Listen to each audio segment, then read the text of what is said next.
একজন মানুষ কাজে যাওয়ার সময় ডাস্টবিনে ময়লা ফেলে যায়, কিন্তু সেই ময়লাটা সরাসরি গিয়ে পড়ে এক কুকুরের মাথায়। কুকুরটা ভাবে মানুষটা নিশ্চয়ই তার জন্য খাবার ফেলে গেছে। সেই মুহূর্তেই সে মনে মনে ঠিক করে এই মানুষটাই হবে আমার মালিক। তারপর থেকে প্রতিদিন সে মানুষটার পেছন পেছন হাঁটতে থাকে, কিন্তু মানুষটি তাকে একদমই পাত্তা দেয় না। বৃষ্টিতে ঝরে কুকুরটি প্রতি রাতে সেই মানুষের বাড়ির সামনে অপেক্ষা করে থাকে। মানুষটি বিরক্ত হয়ে একদিন কুকুরটাকে ভয় দেখিয়ে তাড়িয়ে দেয় এবং দরজা জোরে বন্ধ করে দেয়।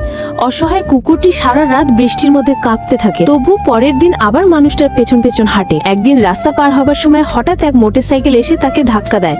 কুকুরটা আহত হয়। মানুষটি পেছনে ফিরে তাকিয়ে দেখে, কিন্তু তবুও চলে যায়। সবাই নির্লিপ্ত থাকে, শুধু এক ছোট মেয়ের চোখে জল আসে।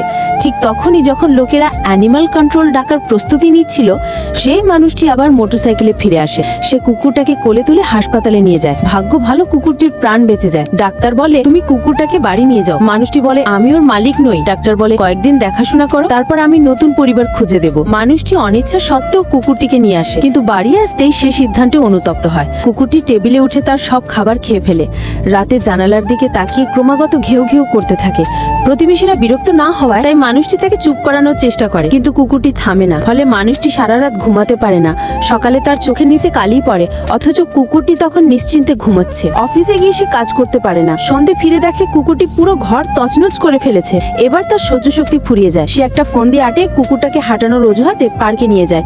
যখন কেউ দেখে না, সে লিজ খুলে বাড়ির দিকে দৌড় দেয়, কিন্তু ঘরে ফিরেই দেখে দরজায় ঘন্টা বাজছে। পাশে থাকা ছোট মেয়েটি কুকুরটিকে ফিরিয়ে নিয়ে এসেছে। রাগে কুকুরটি তার একমাত্র প্যান্ট মুখে নিয়ে পালিয়ে যায়।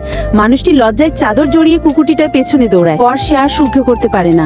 ডাক্তারকে ফোন দিয়ে জিজ্ঞেস করে, আপনি কি ওর জন্য নতুন পরিবার পেয়েছেন? ডাক্তার বলে, হ্যাঁ মালেন। মানুষটি খুশি হয়, কিন্তু বাড়ি ফিরে দেখে ঘরের সবকিছু কুকুরটি আবার ভেঙে ফেলেছে। সে রেগে যেতে যাচ্ছিল, এমন সময় নতুন পরিবার এসে যায়। কুকুরের দুষ্টুমি দেখে মহিলাটি সঙ্গে সঙ্গে বলে, আমি এমন দুষ্টু কুকুর নেব না। মানুষটি কুকুরটাকে বকতে যাচ্ছিল, তখনই সে হঠাৎ মাথা ঘুরে মাটিতে লুটিয়ে পড়ে। এটা দেখে কুকুরটি ছটফট করতে থাকে, তাকে জাগানোর চেষ্টা করে। প্রতিবেশীরা আওয়াজ শুনিয়ে এসে মানুষটিকে হাসপাতালে নিয়ে যায়। কুকুরটি অ্যাম্বুলেন্সের পেছনে পেছনে ছুটে যায়। মানুষটির জ্ঞান ফেরে, কিন্তু পাশে কেউ নেই। শুধু জানালার ওপারে কুকুরটি উদ্বিগ্ন চোখে তাকিয়ে আছে। সেই চোখে ছিল সত্যিকারের মমতা, নিঃস্বার্থ ভালোবাসা। জীবনে প্রথমবার মানুষটি অনুভব করে কেউ তাকে এতটা ভালোবেসেছে। যে কুকুরটিকে সে সব সময় দূরে ঠেলেছে, সেই তার জীবনের সবচেয়ে কাছের আপনজন হয়ে দাঁড়িয়েছে। সেই দিন থেকে সে পুরোপুরি বদলে যায়। প্রতিদিন কাজ থেকে ফিরে সে কুকুরটার জন্য পছন্দের খাবার নিয়ে আসে, কিন্তু একদিন দরজায় আবার ডাক্তার এসে দাঁড়ায় কুকুরটার জন্য নতুন পরিবার নিয়ে।